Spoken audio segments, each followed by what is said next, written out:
Hello students, तो मैं वाईजे sir आपके लिए एक बार और सेशन लेके आया हूँ, नया एकदम फ्रेश। हमारा चैप्टर नया जो है दैट इज अमाइंस और मैंने कहा डाइएजोनियम सॉल्ट। तो देर किस बात की, चलिए आगे बढ़ जाते हैं। फटाफट से आप लोग अपना पेन और नोटबुक उठा लीजिए और साथ में जुड़ जाइए। मैंने कहा अमीन्स, ठीक है।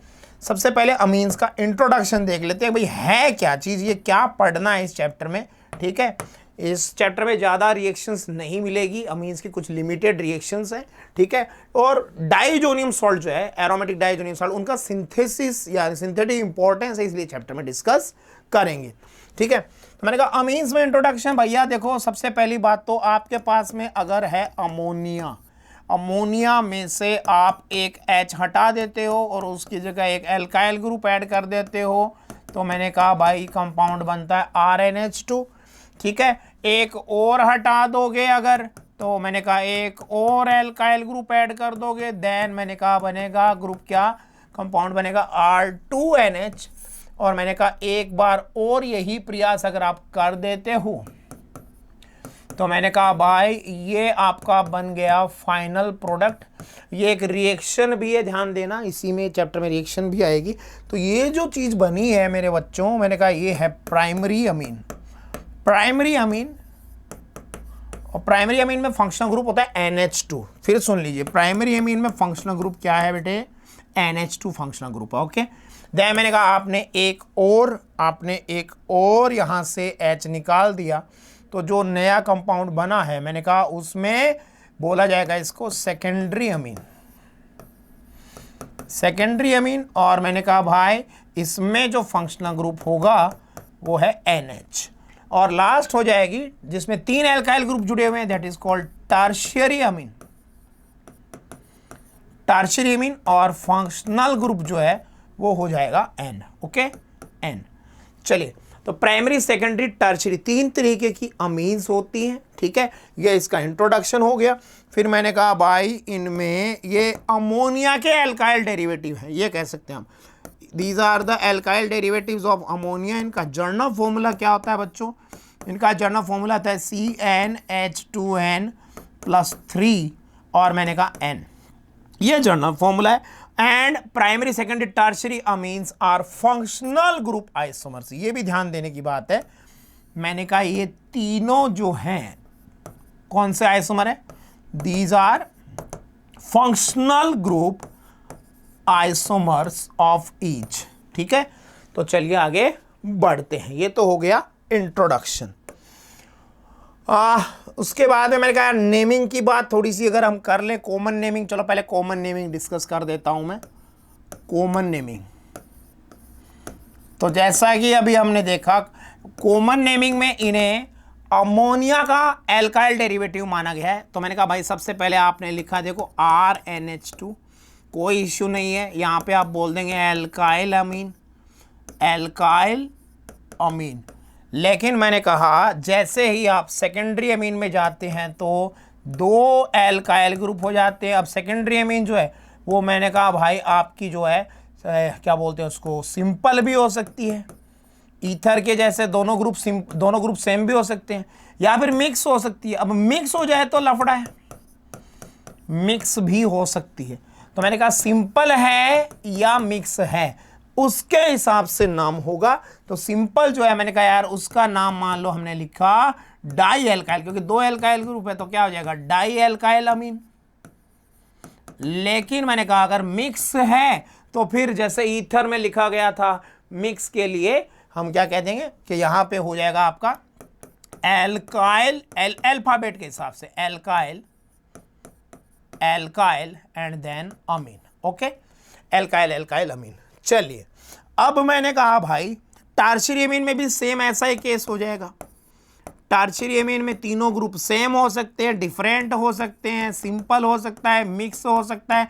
तो ध्यान आपको रखना है कि टर्शियरी अमीन में भी सिंपल या मिक्स के हिसाब से, अगर सिंपल है तो ट्राई एल्काइल अमीन नाम हो जाएगा, ट्राई एल्काइल अमीन। और मैंने कहा अगर मिक्स है, 2 सेम एक अलग है, या जो भी एक सेम तीनों अलग अलग है, जो भी, तो उसके हिसाब से अल्फाबेट ऑर्डर में नाम आएगा। चलिए प्रैक्टिस स्टार्ट करते हैं। Practice okay. तो मैंने कहा मेरे दोस्तों देखो आपको एग्जाम्पल दे दिए, उड़ा दो फटाफट CH3NH2। और मैंने कहा फिर इन्हीं एग्जाम्पल्स के आपको लिखने हैं आयुपेक नेम, जल्दी से उड़ा दो। चलो अब फॉर्मूला पैटर्न भी चेंज कर देता हूँ, बॉन्ड लाइन फॉर्मूला लिखता हूँ। ठीक है, हमने बहुत प्रैक्टिस की है ये सब GOC में।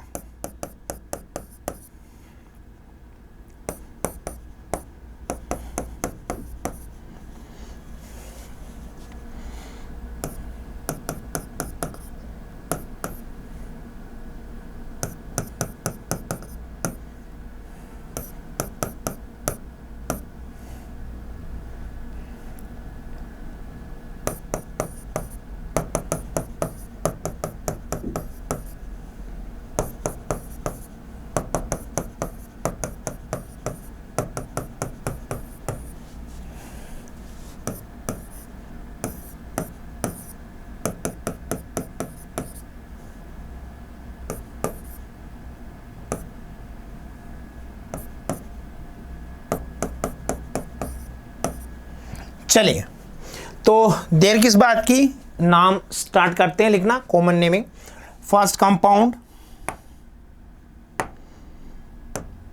The common name will be methylamine. Methylamine okay, alkyl group को पहचानना था। सेकंड में हो जाएगा इथाइलअमीन, इथाइलअमीन। नेक्स्ट में हो जाएगा एन प्रोपाइलअमीन, एन प्रोपाइल अमीन। नेक्स्ट क्या हो गया देखिए बेटे, आइसोप्रोपाइल, तो नाम हो जाएगा इसका आइसोप्रोपाइल अमीन।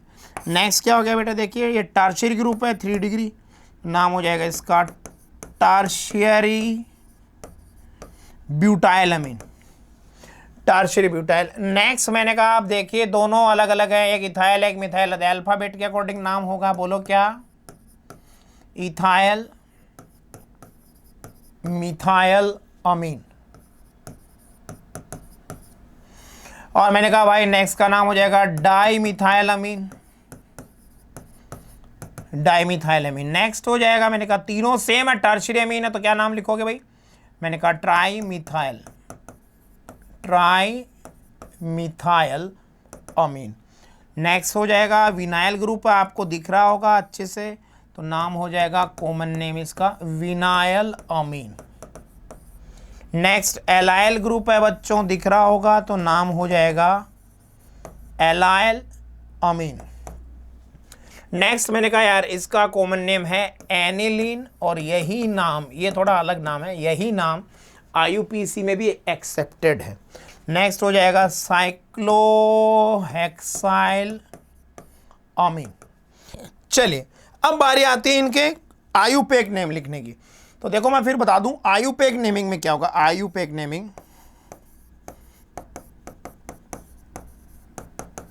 उसमें इनको हाइड्रोकार्बन का डेरिवेटिव माना गया है, हाइड्रोकार्बन का, इसीलिए इन्हें बोला जाएगा एल्केन, एल्केन और उसके बाद में सफिक्स लगेगा अमीन, एल्केन अमीन। अगर एल्कीन है तो एल्कीन अमीन, ये बस याद रखना है, एल्केन अमीन। चलिए स्टार्ट करते हैं बिना टाइम वेस्ट किए। तो मैंने कहा भाई देख लो, चलिए तो मैंने कहा सबसे पहले का नाम हो जाएगा मीथेन, मीथेन अमीन। फिर मैंने कहा दूसरे में हो जाएगा 2 कार्बन की चेन है, तो नाम हुआ इथेन अमीन। नेक्स्ट मेरे बच्चों अब देखो इसमें 3 कार्बन से आप पोजीशन बदल सकते हो, 3 कार्बन से पोजीशन आइसोमरिज्म स्टार्ट हो जाती है। तो भैया आयुपेक नेम में आएगा पहले का नाम प्रोपेन 1 अमीन, दूसरे का आएगा बोलो प्रोपेन 2 अमीन। अब मैंने कहा भैया जी नेक्स्ट में नाम आएगा 2 मिथाइल प्रोपेन 2 अमीन, 2 मिथाइल प्रोपेन 2 अमीन। नेक्स्ट अब अल्फाबेट में देखो, अगर आप देखें छोटा बड़ा, सॉरी अल्फाबेट नहीं छोटा बड़ा, तो बड़ा ग्रुप जो है वो मेन हाइड्रोकार्बन होता है, छोटा ग्रुप नाइट्रोजन पे सब्स्टिट्यूएंट है, नाइट्रोजन पे सब्स्टिट्यूएंट है। तो मैंने कहा लिखा जाएगा एन मिथाइल इथेन अमीन। चलिए फिर मैंने कहा भाई दोनों सेम है, वही एक को ले लो, नाइट्रोजन पे सब्स्टिट्यूएंट, नाम हो जाएगा एन मिथाइल, देन मैंने कहा मीथेन अमीन। चलिए फिर मैंने कहा भाई तीनों सेम है तो दो को सब्स्टिट्यूएंट ले लो नाइट्रोजन पे, तो N dimethyl, and then मैंने कहा नाम हो जाएगा मीथेन अमीन। नेक्स्ट में मैंने कहा डबल बॉन्ड है तो इथीन हो गया, तो नाम हो जाएगा इथीन अमीन। नेक्स्ट में मैंने कहा भाई फंक्शनल ग्रुप के रिस्पेक्ट में नंबरिंग करना है, प्रायोरिटी फंक्शनल ग्रुप की ज्यादा है, तो नाम हो जाएगा भाई प्रोप 2 इन 1 अमीन। नेक्स्ट में मैंने कहा नाम हो जाएगा बेंजीन अमीन, बेंजीन अमीन। और लास्ट का नाम हो जाएगा साइक्लोहेक्सेन अमीन। ओके चलिए बच्चों, तो ये इनके नेमिंग हो गया। आई होप आप एंजॉय कर रहे हैं सेशन। अब बात करते हैं फॉर्मेशन मेथड्स की। तो फॉर्मेशन मेथड में देखिए बेटे, मैंने कहा फॉर्मेशन मेथड्स अमीन्स बनाना है।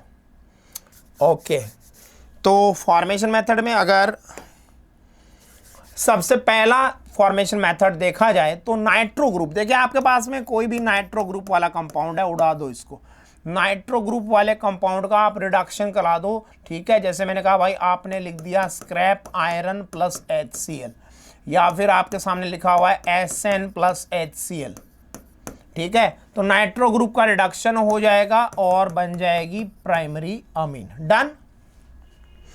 आप जो भी नाइट्रो कंपाउंड लें उसके हिसाब से बन जाएगी। एरोमेटिक बनानी है, ये लो बेंजीन, आपके ऊपर नाइट्रो है, नाइट्रोबेंजीन, और इसका भाई रिडक्शन करा दिया मैंने कहा स्क्रैप आयरन, रद्दी जो है रस्टेड जो लोहा है उसके साथ में हाइड्रोक्लोरिक एसिड। तो मैंने कहा ये सबसे सस्ता और सुलभ रिडक्शन मेथड है, एनिलीन बन जाएगी। ओके चलिए आगे बढ़ते हैं। हाफमैन अमोनोलाइसिस, मैंने कहा था हाफमैन अमोनोलाइसिस से आपको मिलेगी मिक्सचर,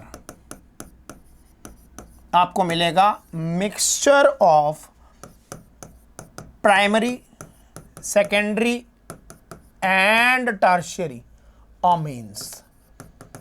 पहली बात तो इससे आपको मिक्सचर मिलता है, तो क्वेश्चन यहीं पे आ जाएगा कि मिक्सचर को सेपरेट कैसे करेंगे, ध्यान दीजिएगा। क्या है इसको एल्काइलेशन भी कह सकते हैं। मैंने कहा it is a reaction of ammonia with alkyl halide. तो क्या है, अमोनिया की एक्टिव H की रिएक्शन है, निकलेगा क्या, निकलेगा HX, यहां से गया X और अमोनिया से निकला H। अब HX जो है वो एसिड है, बच्चों बात को समझो, एसिड है, और प्रोडक्ट जो है वो है बेस। तो भैया ये तो पॉसिबल नहीं है ना। देखो प्राइमरी अमीन आपने बनाया, ये तो पॉसिबल नहीं है कि एसिड और बेस दोनों बन रहे हो, ठीक है, और वो ऐसे चुपचाप बैठे रहे, नहीं, तो हटाना पड़ेगा, नहीं तो एसिड बेस न्यूट्रलाइज कर लेंगे एक दूसरे को, ठीक है, सॉल्ट बन जाएगा। तो इसको हटाने के लिए आपको स्ट्रॉन्ग बेस लेना पड़ेगा, और स्ट्रॉन्ग बेस क्या होता है, NaOH। अब ये रिएक्शन यहाँ पे नहीं रुकेगी, क्योंकि जब तक एक्टिव H है तब तक आगे चलते रहेंगे। फिर से एल्काइलेशन, NaOH की प्रेजेंस में एक बार और एक्टिव H हटा दो, है, तो HX और मैंने कहा निकल गया और बन गई सेकेंडरी अमीन। मैंने कहा बन गई सेकेंडरी अमीन। फिर मैंने कहा भाई एक बार और हटा दो यार, अभी भी एक और एक्टिव H है। तो मैंने कहा भाई रिएक्शन हुई RX के साथ एल्काइल हैलाइड, और मैंने कहा देखो NaOH क्या निकल गया, निकल गया HX, और मैंने कहा बना टर्शियरी अमीन, टर्शियरी अमीन प्रोडक्ट बन गया। डन। तो प्राइमरी, सेकेंडरी, टर्शियरी अमीन का आपको यहां पे क्या मिलता है बेटे, मिक्सचर मिलता है, ठीक है। और इनको सेपरेट कैसे किया जाएगा, सेपरेशन सेपरेशन डन बाय मैंने कहा फ्रैक्शनल डिस्टिलेशन, टेक्निक का नाम है फ्रैक्शनल डिस्टिलेशन। कैसे सेपरेट करेंगे? फ्रैक्शनल डिस्टिलेशन से सेपरेट करेंगे, क्योंकि आगे फिजिकल प्रॉपर्टी में भी आप पढ़ेंगे प्राइमरी एमीन जो है उसके पास में 2 हाइड्रोजन है, नाइट्रोजन से जुड़े तो हाइड्रोजन बॉन्डिंग होता है। सेकेंडरी एमीन जो है उसमें हाइड्रोजन बॉन्डिंग कम हो जाता है, टर्शियरी में हाइड्रोजन बॉन्डिंग होता नहीं है। तो जनरली अगर हम बॉइलिंग पॉइंट की बात करें तो बॉइलिंग पॉइंट का जो ऑर्डर है, आइसोमेरिक के लिए बोल रहा हूं मैं, बॉइलिंग पॉइंट का ऑर्डर प्राइमरी, सेकेंडरी, टर्शियरी होता है। चलिए आगे बढ़ते हैं। रिडक्शन ऑफ नाइट्राइल्स, जी हाँ एकदम सही बात है, आप नाइट्राइल ले सकते हो, आइसोनाइट्राइल भी ले सकते हो।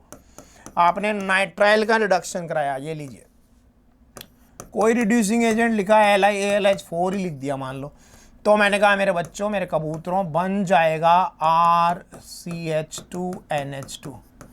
कौन सी अमीन आपको मिली? Primary amine. ठीक है, मैंने कहा आइसोनाइट्राइल ले लेते, तो अगर आप आइसोनाइट्राइल लेते और इसका रिडक्शन कराते सपोज, तो आपको सेकेंडरी अमीन मिलती। ये भी एक मेथड अपन कह सकते हैं, है ना। NHCH3 तो मिलती है अपने को सेकेंडरी अमीन।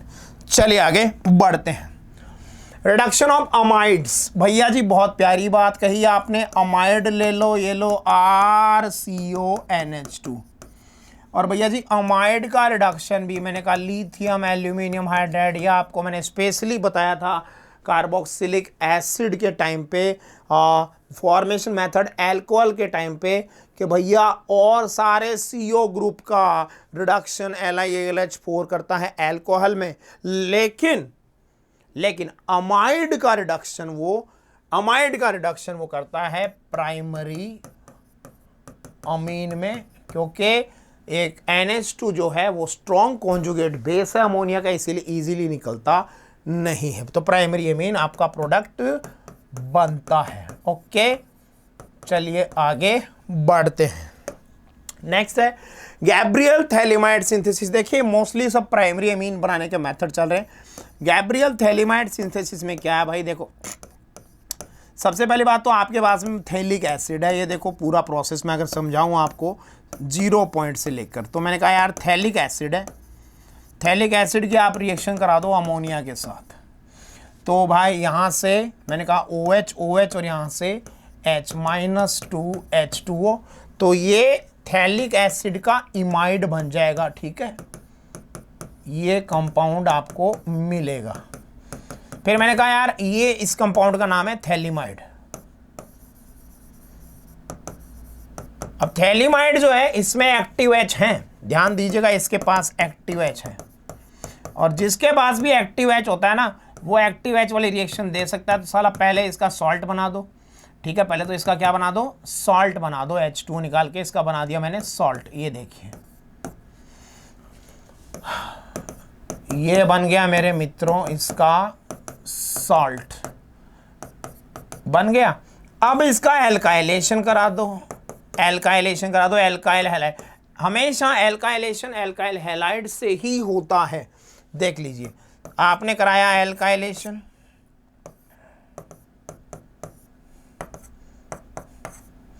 अब एल्काइलेशन के बाद में मैंने कहा भाई क्या निकल गया, KX निकल गया। ठीक है, एल्काइलेशन हो गया। अब देखो छोटी सी उम्र में इसका करा दो तुम बेसिक हाइड्रोलाइसिस, बेस मीडियम तो ले ही रखा है, तो यहाँ से ये बॉन्ड तोड़ो, यहाँ से ये बॉन्ड तोड़ो। ठीक है, और मैंने कहा थैलिक एसिड का सॉल्ट तो तुम्हें वापस मिल जाएगा, और साथ में मिल जाएगी प्राइमरी अमीन, साथ में तुम्हें मिल जाएगी प्राइमरी अमीन। डन, चलिए आगे बढ़ते हैं। By Hofmann degradation, Hofmann degradation एक बहुत ही इंपॉर्टेंट रिएक्शन है। इसको और क्या कहते हैं, कार्बन कम करने के काम में आती है। इसको हाफमैन ब्रोमेमाइड रिएक्शन भी कहते हैं, Hopman bromide reaction. Bromamide reaction भी कहते हैं।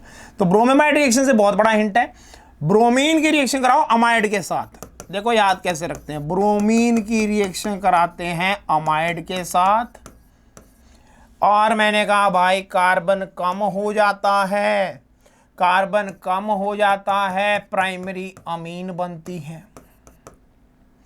प्राइमरी अमीन बनती है। ये बात एकदम सही है, प्राइमरी अमीन। प्लस भैया यहां से क्या निकलेगा, देखो H और यहां से Br, क्या निकला, एसिड निकला। एसिड निकलेगा तो भैया आपको मीडियम बेसिक लेना पड़ेगा। आपने लिया बेसिक मीडियम, KOH बेस लिया स्ट्रॉन्ग, सॉल्ट साइड प्रोडक्ट लिखना चाहते हो तो लिख लो, सॉल्ट बना, प्लस क्या बना, मैंने कहा H2O प्लस सॉल्ट बना, मैंने कहा CO2 निकली थी, उसका सॉल्ट बन गया K2CO3, डन। तो एक कम कार्बन वाली डिग्रेडेशन इसीलिए बोलते हैं एक कम कार्बन। कार्बन कम करने का मेथड है, दो मेथड है ऑर्गेनिक में कार्बन कम करने के, एक है सोडा लाइम से आप कार्बन कम करते हैं, कार्बोक्सिलिक एसिड का सॉल्ट लेना पड़ता है, दूसरा ये मेथड है, ये भी एक इंटरेस्टिंग मेथड है। आपको लेना है अमाइड ब्रोमीन से रिएक्शन, बेस की प्रेजेंस में कार्बन कम हो गया, बात खत्म, प्राइमरी अमीन बनेगी। चले तो चलिए फॉर्मेशन मेथड डिस्कस हो गया, अब बात करते हैं फिजिकल प्रॉपर्टीज की। तो मैंने कहा भाई देखो फिजिकल प्रॉपर्टीज में आपको अगर बात कही जाए सीधी कि अगर आपके पास है आइसोमेरिक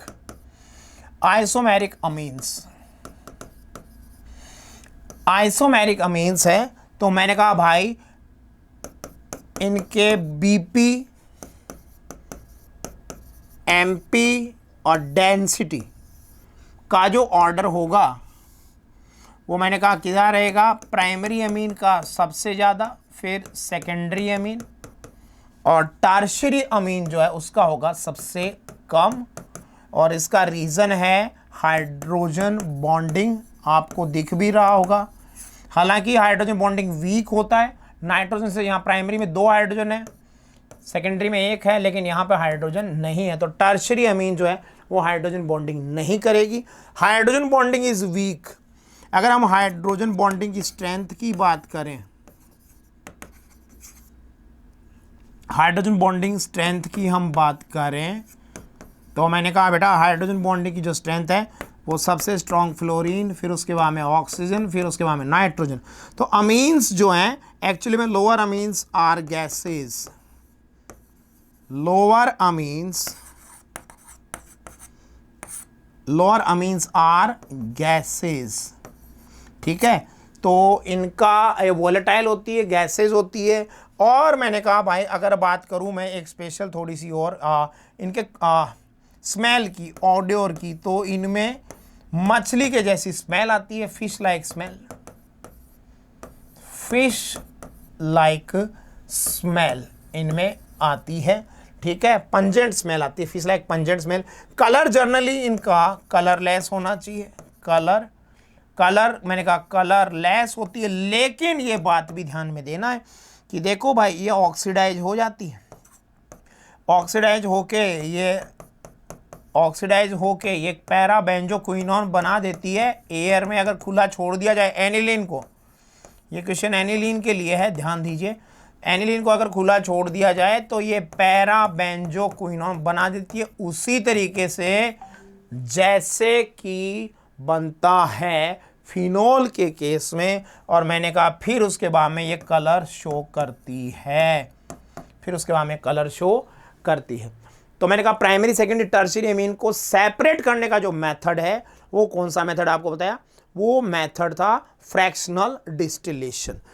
पानी में सॉल्युबिलिटी की अगर हम बात करें तो अमीन्स जो है लोअर मेंबर मैंने कहा फिर भी थोड़े बहुत डिसॉल्व हो जाते हैं, बाकी हायर मेंबर पानी में डिसॉल्व होते नहीं है। एनिलीन तो बिल्कुल भी डिसॉल्व नहीं होती, इनसॉल्युबल रहती है, क्योंकि इसका बड़ा एरोमेटिक न्यूक्लियस पार्ट हाइड्रोफोबिक होता है। चलिए आगे बढ़ते हैं, केमिकल प्रॉपर्टीज। तो केमिकल रिएक्शंस की बात हमें करनी है, केमिकल रिएक्शंस की बात करनी है, ओके।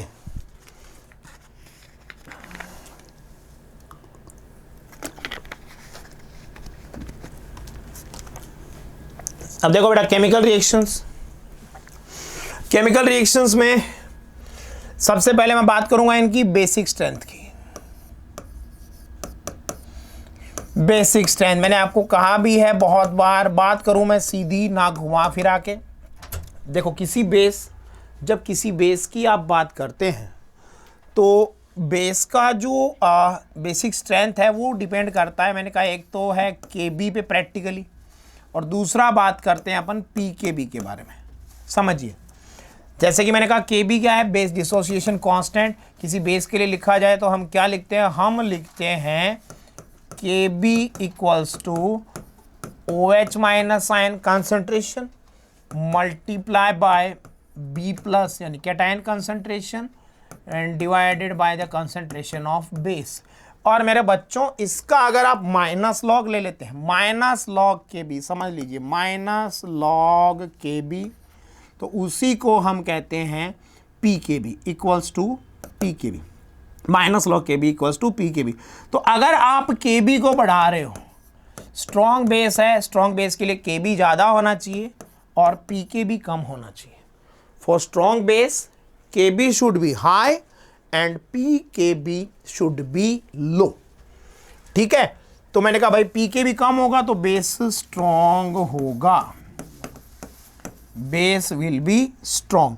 अब देखो ये तो है रियलिटी, ये तो प्रैक्टिकल एविडेंस है, प्रैक्टिकल डाटा है। पी के बी ये सब निकाले जाते हैं एक्वस सॉल्यूशन में, एक्वस सॉल्यूशन में।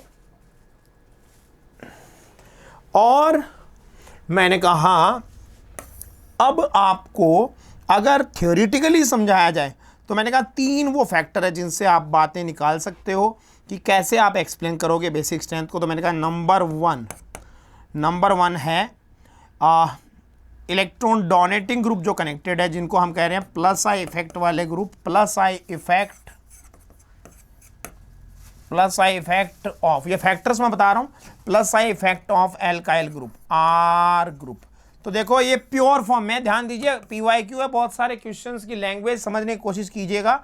मैंने कहा भाई आर ग्रुप डोनर ग्रुप होता है, आपको मालूम है EDG होता है, ठीक है। तो ये प्योर फॉर्म का क्वेश्चन है, प्योर फॉर्म, यानी आपने अमीन्स को पानी में नहीं डाला है। लोअर अमीन्स आर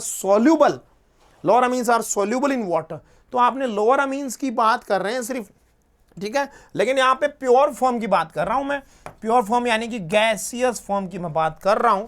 तो देखो आप कहोगे हाँ सर ये बात तो समझ में आ गई कि भैया टर्शियरी अमीन जो है, टर्शियरी अमीन जो है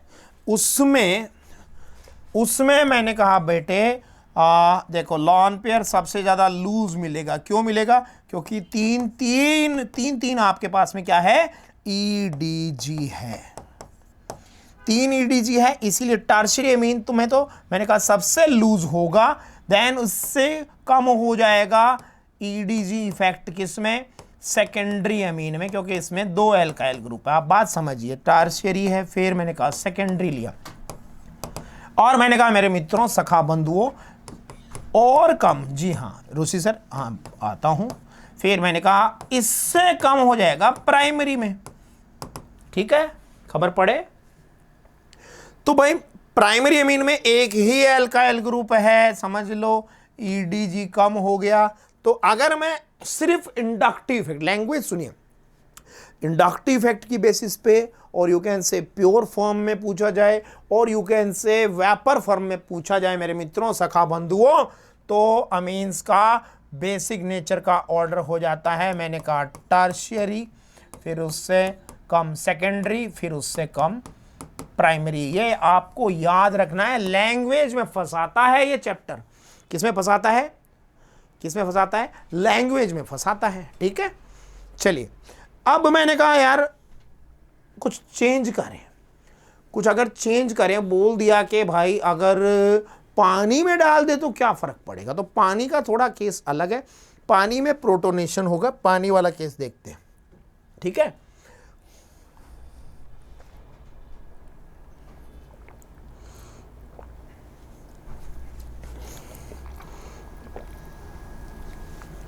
चलिए पानी वाला केस क्या है मित्रों, बेसिक नेचर कंपैरेटिव स्टडी चल रही है। मैंने कहा दूसरा फैक्टर जो है वो मैंने कहा इन एक्वस मीडियम क्या होगा। देखिए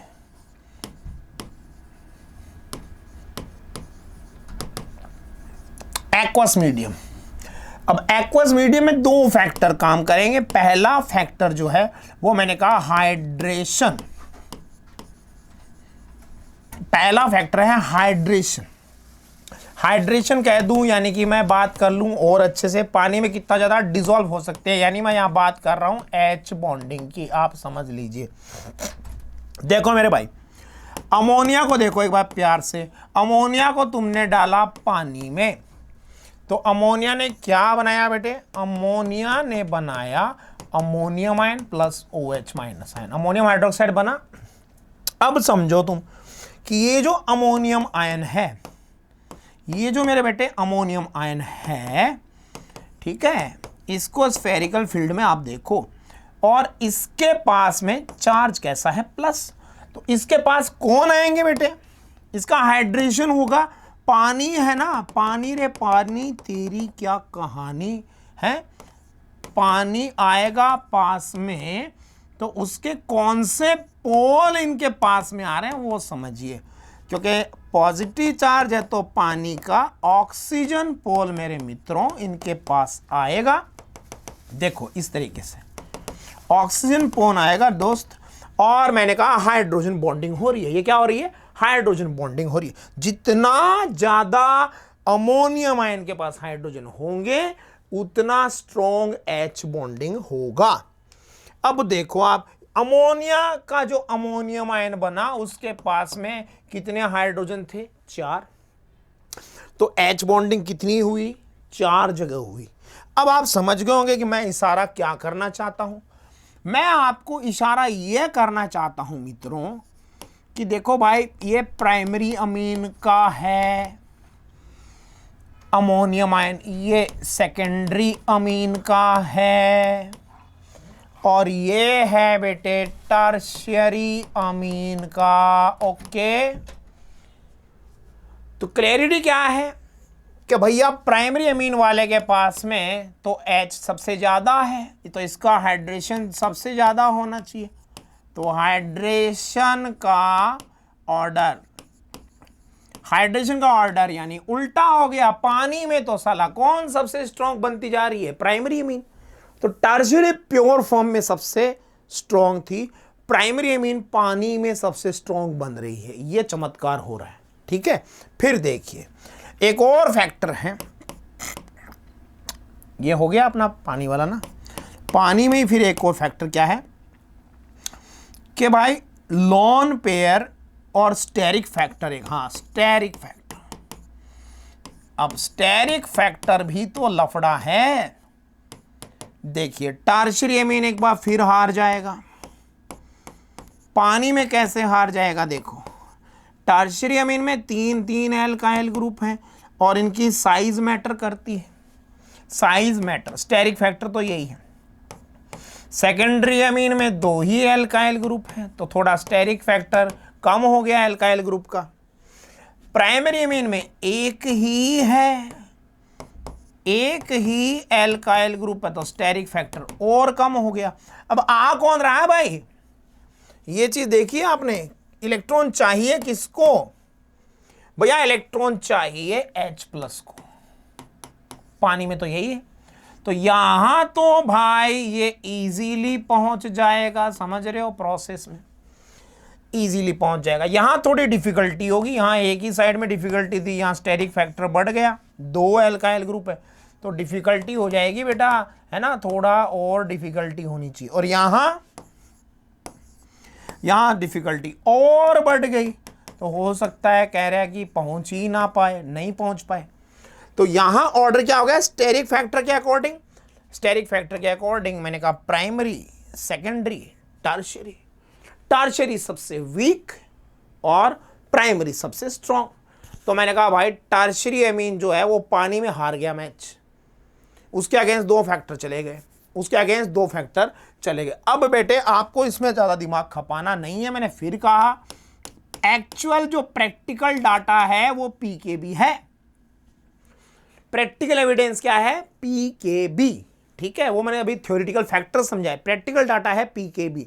और पीकेबी क्या कहता है, पीकेबी कहता है कि भैया केस फर्स्ट में एनसीईआरटी क्या बोलती है कि भैया R जो है वो तुमने इथाइल ग्रुप ले रखा है, R equals two ethyl group, तो सबसे स्ट्रॉन्ग एलिफेटिक एमीन कौन होगी? सेकेंडरी, फिर मैंने कहा कौन होगी? टर्शरी, फिर मैंने कहा कौन होगी? प्राइमरी, और फिर आएगी कौन? अमोनिया। और केस सेकंड में मैं फिर कह रहा हूं कि भैया इस बार आपने R क्या ले लिया? CH3 ग्रुप ले लिया, तब भी सेकेंडरी, फिर मैंने कहा प्राइमरी, फिर मैंने कहा टर्शरी, और फिर अमोनिया। तो भैया एलिफेटिक अमीन का ऑर्डर याद रख लियो, सेकेंडरी अमीन सबसे स्ट्रॉन्ग होता है। अब यहीं पे क्वेश्चन क्या जनरेट होता है, ये भी ध्यान देने की बात है। एनिलीन कह दो या कह दो एरोमेटिक अमीन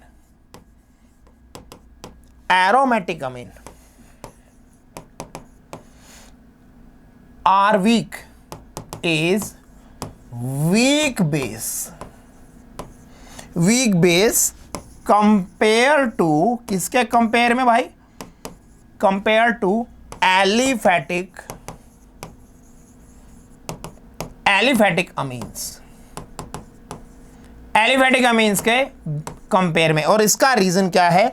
इसका रीजन है भाई रेजोनेंस। इसका रीजन है ड्यू टू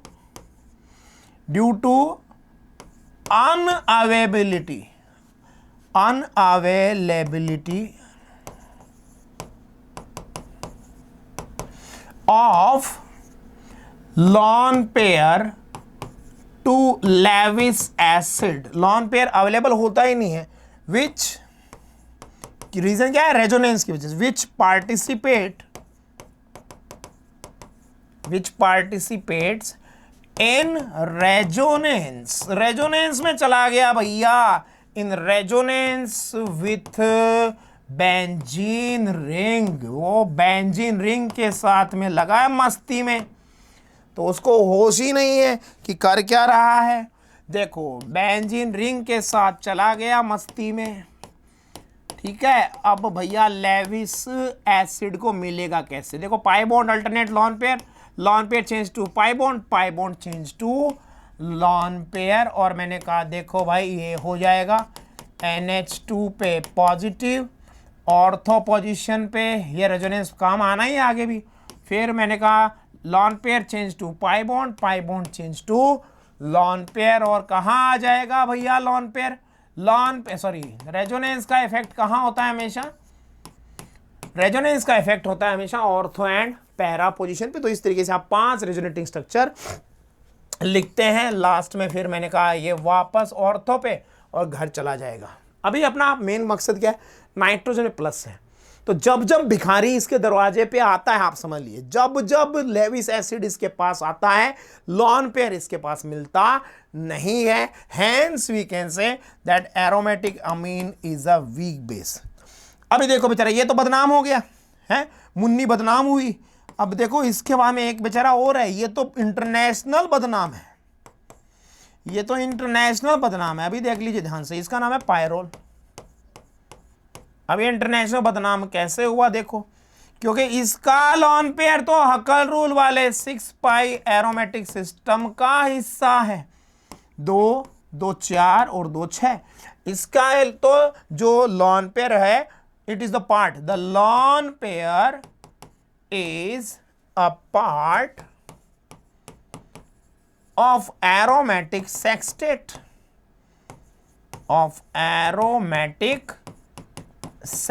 तो एरोमेटिक सेक्सटेट का पार्ट है, इसीलिए हक्कर और क्या पार्ट है, तो भैया वो तो मिलेगा ही नहीं आपको, क्योंकि यहां तो रेजोनेंस और भी स्ट्रॉन्ग हो रहा है एनिलीन से भी। So it is further weak base, further ये और वीक हो जाएगा मित्रों। और देखना है, देखो एडवांस की तरफ चलते हैं थोड़ा। मैंने कहा भाई एक ऐसा भी कंपाउंड है, देखो अब जैसे कह दिया अमाइड का टाइप का ले लें, अगर यूरिया टाइप का ले लें। कुछ बच्चे कहते हैं सर ये थोड़ा ऐसे क्वेश्चन भी बताया करो ना, बहुत सारे PYQ में आता है। जी हाँ, इसका नाम है ग्वानिडीन।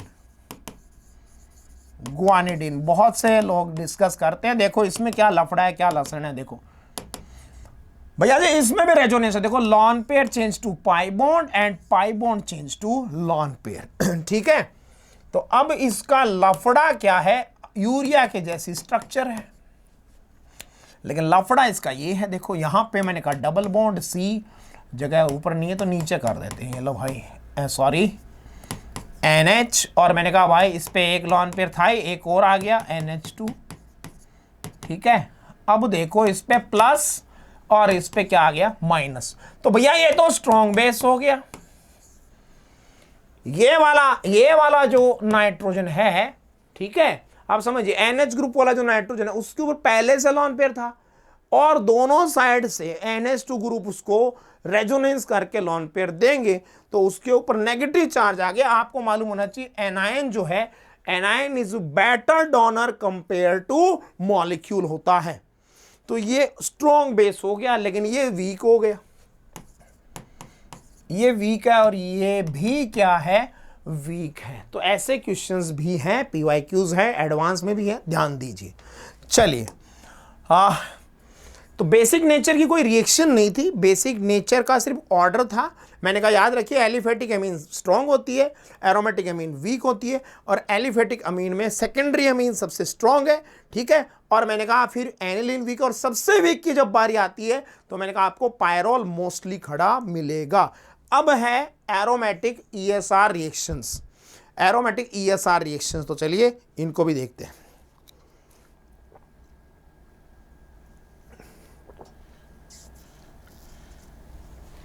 चलिए ओके, अब ESR रिएक्शन मैंने कहा भाई इलेक्ट्रोफिलिक सब्स्टिट्यूशन रिएक्शन।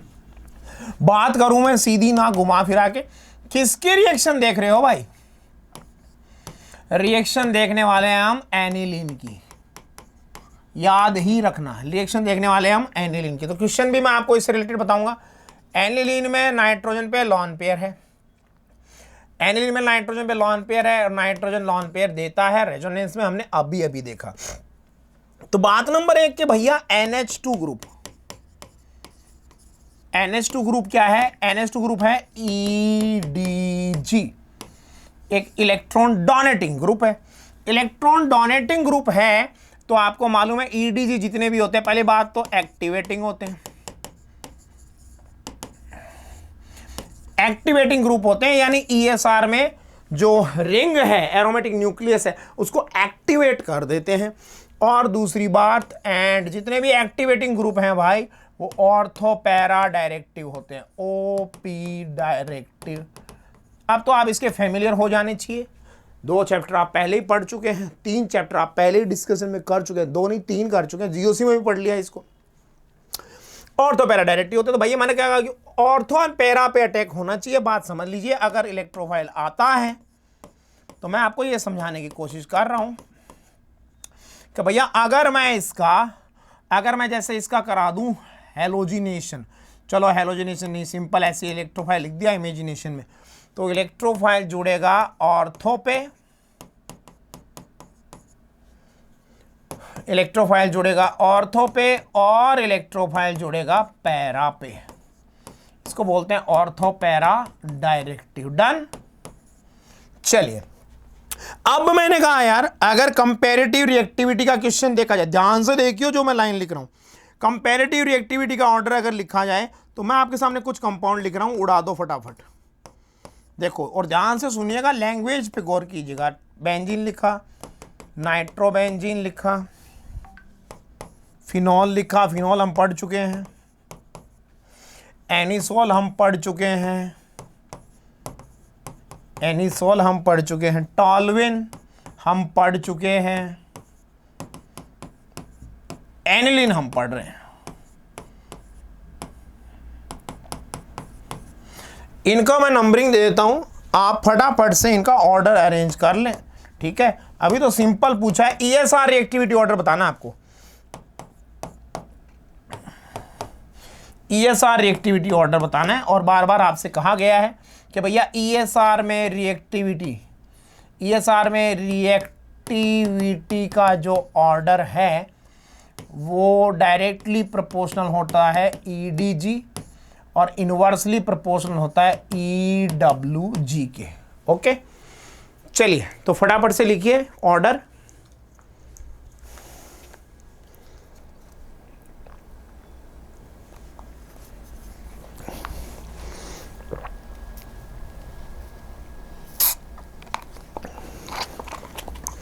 चलिए,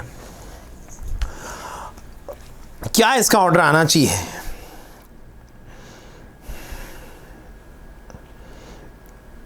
प्यारे बच्चों, इसका ऑर्डर की अगर हम बात करूं तो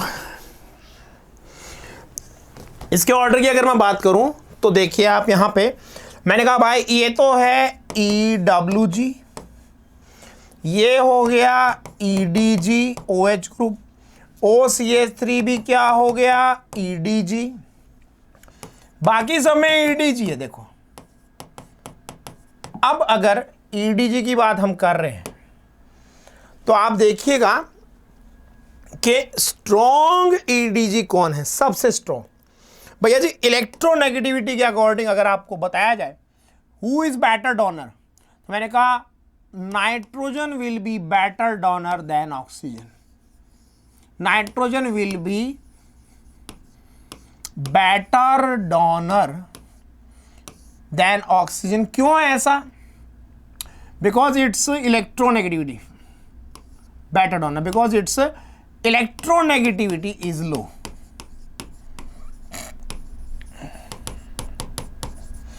इलेक्ट्रोनेगेटिविटी इज लो, इसलिए बेटर डोनर है। ठीक है, फिर बारी आई भाई, चलो तो नाइट्रोजन जीत गया। अब नाइट्रोजन वाला जो कंपाउंड है उसमें साथ में रेजोनेंस है, टॉल्विन में रेजोनेंस नहीं है। तो देखो सबसे स्ट्रॉन्ग या सबसे ज़्यादा रिएक्टिव किसको होना चाहिए? एनिलीन को। फिर इसके बाद में इसके बाद में ये ऑर्डर आपको याद ही रखना है। इसके बाद में आएगा फिनॉल, फिर फिनॉल के बाद में मैंने कहा अब ऑक्सीजन वाला केस चल रहा है, ये ध्यान दीजिएगा। ये कौन से ग्रुप चल रहे हैं बेटे? ये चल रहे हैं +R एंड -I, ठीक है, टाइप के EDG। फिर मैंने कहा अब यहां पे आएगा टॉल्विन, यहां पे आएगा टॉल्विन। टॉल्विन जो है वो डोनर तो है, लेकिन वो कैसे डोनेट करता है? वो +H इफेक्ट से डोनेट करता है। तो टॉल्विन की रिएक्टिविटी कंपेयर में कम मानी गई है। ठीक है, फिर मैंने कहा इसके बाद में आ जाएगा जिसमें कुछ भी नहीं है, बेंजीन। और नाइट्रो तो बेचारा मरा हुआ है क्योंकि वो तो EWG है, खून पीने वाला ग्रुप है, तो उसकी रिएक्टिविटी सबसे कम हो जाएगी। ओके, ये ऑर्डर हुआ। अभी देखिए मैं क्वेश्चन मैंने बोला एक और ध्यान देने की बात, टुवर्ड्स नाइट्रेशन, ये वेरी इंपॉर्टेंट बात है, ध्यान से देखिए मैं कह रहा हूं टुवर्ड्स नाइट्रेशन। ये बेचारे के साथ में एक बदनामी जुड़ी हुई है एनिलीन के साथ। Towards nitration aniline is least, सबसे कम हो जाएगा बेचारे का। Aniline is least reactive, least reactive. तो ऐसा क्यों है? ऐसा क्यों है ये ढूंढना है। देखिए अब इसमें हम कहेंगे, देखो एनिलीन की अगर हम रिएक्शंस की बात करें, एनिलीन की रिएक्शंस की हम बात करें, तो मैं नाइट्रेशन स्पेशली बोल रहा हूं आपको कि भैया एनिलीन का जब आप नाइट्रेशन कराने जाते हैं तो पहली बात, एनिलीन एक बेस है, चाहे वो वीक बेस हो लेकिन वो बेस है। और जैसे ही आप नाइट्रिक एसिड और कोई भी एसिड उसके साथ में लाते हैं, ठीक है, तो उसका सॉल्ट बन जाता है और वो प्रोटोनेटेड हो जाता है, प्रोटोनेटेड हो जाता है। प्रोटोनेशन क्या हो गया? Protonation takes place. और अगर आप इसे गौर से देखें, ये बहुत सारे क्वेश्चन का जन्मदाता है ये कंसर्न। देखिए तो प्रोटोनेशन के फलस्वरूप अब जो ग्रुप डेवलप हुआ ना वो बहुत ही पावरफुल, मैंने कहा ये ग्रुप है, देख लो अच्छे से, ये ग्रुप है। और मैंने कहा ये ग्रुप क्या है? ये ग्रुप है एक स्ट्रॉन्ग इलेक्ट्रॉन विड्रॉइंग ग्रुप। कितना स्ट्रॉन्ग है? ये नाइट्रो ग्रुप से भी स्ट्रॉन्ग इलेक्ट्रॉन विड्रॉइंग ग्रुप बोला गया है। स्ट्रॉन्ग इलेक्ट्रॉन विड्रॉइंग ग्रुप है। हम जानते हैं इलेक्ट्रॉन विड्रॉइंग ग्रुप जो है, पहली बात तो वो डीएक्टिवेटिंग होते हैं, डीएक्टिवेटिंग ग्रुप है, और दूसरी बात वो मेटा डायरेक्टिव होते हैं, मेटा डायरेक्टिव होते हैं। तो दैट्स वाइल एनिलीन का सीधे नाइट्रेशन नहीं कराते, और अगर कराते हैं सो ये भी क्वेश्चन है, Meta product, Meta nitro aniline holds good yield, अच्छी खासी अमाउंट में मेटा प्रोडक्ट बनता है, और उसका रीजन ये है, ये लिखा हुआ। तो मैंने कहा भाई ये याद रखियो, towards nitration aniline least reactive हो जाएगा, ठीक है। तो मैंने कहा फिर उसके बाद में नाइट्रेशन के लिए स्ट्रॉन्ग कौन हुआ, देखो आप, फिनोल जीत जाएगा, एनिसोल आ जाएगा, एनिसोल आ जाएगा, फिर टॉल्विन आएगा। आप समझिए क्वेश्चन में क्या कहना चाह रहा हूं, फिर टॉल्विन आएगा, और मैंने कहा कहीं मरते पड़ते लास्ट में यहां बेंजीन भी आ जाएगा, फिर मरते पड़ते लास्ट में यहां एनिलीन आएगा। ये याद रखना है, नाइट्रो से भी वीक, यहां नाइट्रो भी लिख सकते हो, ये लो, उससे भी वीक, ये नाइट्रेशन के लिए ऑर्डर याद रखना है। चलिए, तो मैंने कहा भाई इतनी मैंने बातें आपसे की रिलेटेड टू ईएसआर। तो अब क्या करें, प्रोटेक्शन करना पड़ेगा भाई,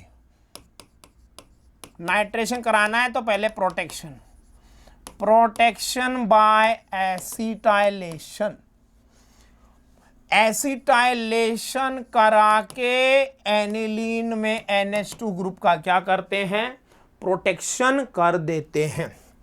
देखिए कैसे प्रोटेक्शन होगा, तो मैंने कहा भाई acetylation that is insertion of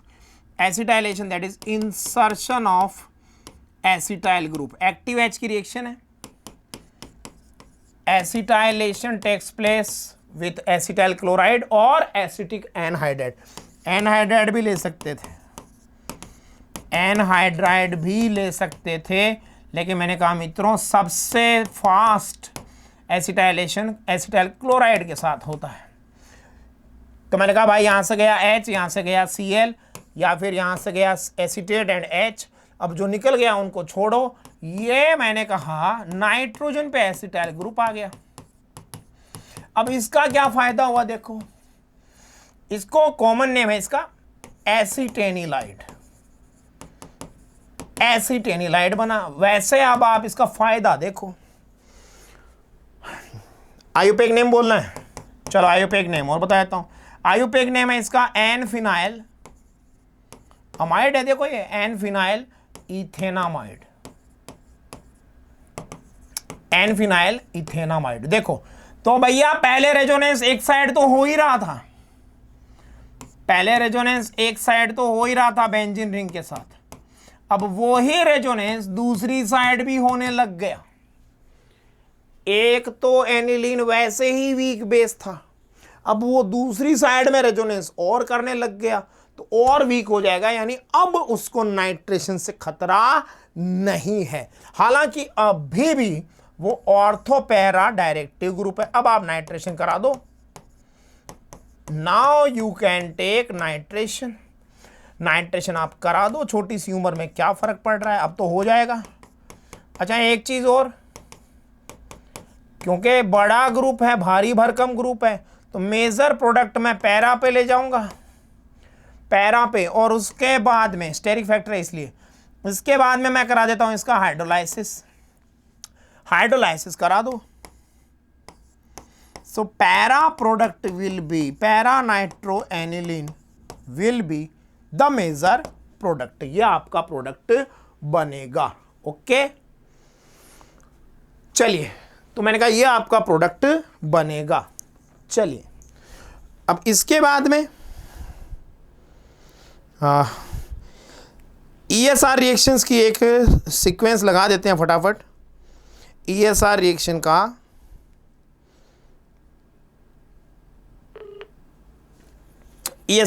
का देखिए